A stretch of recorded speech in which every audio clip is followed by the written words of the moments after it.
Hello ಸ್ನೇಹಿತರೆ, ನಮಸ್ಕಾರ. ನಿಮ್ಮೆಲ್ಲರಿಗೂ ಮತ್ತೊಮ್ಮೆ TV5 ಕನ್ನಡ ನ್ಯೂಸ್ಗೆ ಸ್ವಾಗತ. ಸ್ನೇಹಿತರೆ, ನಾವು ನಿಮಗಾಗಿ ಇವತ್ತು ಒಂದು ಒಳ್ಳೆಯ ಭರ್ಜರಿ ಗುಡ್ ನ್ಯೂಸನ್ನು ತಂದಿದ್ದೇವೆ. ಹೌದು ಸ್ನೇಹಿತರೆ, ಬರಪೀಡಿತ ಪ್ರದೇಶಗಳ 27 ಲಕ್ಷ ರೈತರಿಗೆ ಪರಿಹಾರ ಬಿಡುಗಡೆಯಾಗಿದೆ. ಹೌದು ಸ್ನೇಹಿತರೆ, ಇನ್ನು ಸಂಪೂರ್ಣ ಮಾಹಿತಿಗೂ ಮುನ್ನ ನೀವು ಇನ್ನೂ ಆದರೂ ನಮ್ಮ ಚಾನಲನ್ನು ಸಬ್ಸ್ಕ್ರೈಬ್ ಮಾಡಿಲ್ಲವೆಂದರೆ ಈ ಕೂಡಲೇ ಸಬ್ಸ್ಕ್ರೈಬ್ ಮಾಡಿ. ಹಾಗಾದರೆ ಬನ್ನಿ ಫ್ರೆಂಡ್ಸ್, ಆ ಒಂದು ಸಂಪೂರ್ಣ ಮಾಹಿತಿ ಏನೆಂದು ತಿಳಿದುಕೊಳ್ಳೋಣ. ಸ್ನೇಹಿತರೆ, ರಾಜ್ಯದಲ್ಲಿನ ಬರಪೀಡಿತ ಪ್ರದೇಶಗಳ 27 ಲಕ್ಷ ರೈತರಿಗೆ ರಾಜ್ಯ ವಿಪತ್ತು ಪರಿಹಾರ ನಿಧಿ ಮಾರ್ಗಸೂಚಿ ಅನ್ವಯ ಶುಕ್ರವಾರ ಪರಿಹಾರ ಬಿಡುಗಡೆ ಮಾಡಿದೆ.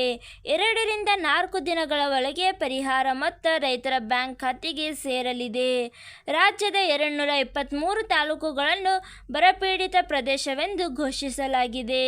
18,171 ಕೋಟಿ ರೂಪಾಯಿ ಬರ ಪರಿಹಾರ ಕೋರಿ ರಾಜ್ಯ ಸರ್ಕಾರವು ಕೇಂದ್ರ ಸರ್ಕಾರಕ್ಕೆ ಮನವಿ ಸಲ್ಲಿಸಿತ್ತು. ರಾಜ್ಯವು ಸುಪ್ರೀಂ ಕೋರ್ಟ್ ಮೆಟ್ಟಲೇರಿದ ಬಳಿಕ ಕೇಂದ್ರವು 3,454 ಕೋಟಿ ರೂಪಾಯಿ ಪರಿಹಾರ ಬಿಡುಗಡೆ ಮಾಡಿತ್ತು.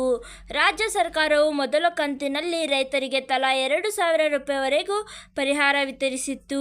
ಈಗ SDRF ಮಾರ್ಗಸೂಚಿಯಡಿ ಪರಿಹಾರದ ಮೊತ್ತದಲ್ಲಿ ಮೊದಲ ಕಂತಿನಲ್ಲಿ ಪಾವತಿಸಿರುವ ಮೊತ್ತವನ್ನು ಕಟಾವು ಮಾಡಿಕೊಳ್ಳಲಾಗುತ್ತಿದೆ. ಈ ಕುರಿತು ಪ್ರಜಾವಾಣಿ ಜೊತೆ ಮಾತನಾಡಿದ ಕಂದಾಯ ಸಚಿವ ಕೃಷ್ಣ ಬೈರೇಗೌಡ, ಒಟ್ಟು 34 ಲಕ್ಷ ರೈತರಿಗೆ ಪರಿಹಾರ ವಿತರಿಸಬೇಕಿದೆ.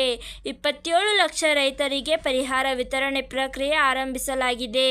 ಕಂದಾಯ ಇಲಾಖೆಯಿಂದ ಹಣ ಬಿಡುಗಡೆ ಮಾಡಿದ್ದು 2 ರಿಂದ 4 ದಿನದವರೆಗೆ ರೈತರ ಬ್ಯಾಂಕ್ ಖಾತೆಗೆ ತಲುಪಲಿದೆ ಎಂದರು. ಇವತ್ತಿಗೆ ಎಷ್ಟೇ ಸ್ನೇಹಿತರೆ, ನಿಮಗೆ ಇನ್ನೂ ಬೆಳೆ ಪರಿಹಾರ ಬಂದಿಲ್ಲವೆಂದರೆ ಈ ಕೂಡಲೇ ಅರ್ಜಿ ಹಾಕಿ. ಹಾಗೂ ಈ ಒಂದು ವಿಡಿಯೋ ಇಷ್ಟವಾದಲ್ಲಿ ಲೈಕ್ ಮಾಡಿ ಹಾಗೂ ನಮ್ಮ ಚಾನಲ್ ಅನ್ನು ಸಬ್ಸ್ಕ್ರೈಬ್ ಮಾಡೋದನ್ನು ಮರೆಯಬೇಡಿ.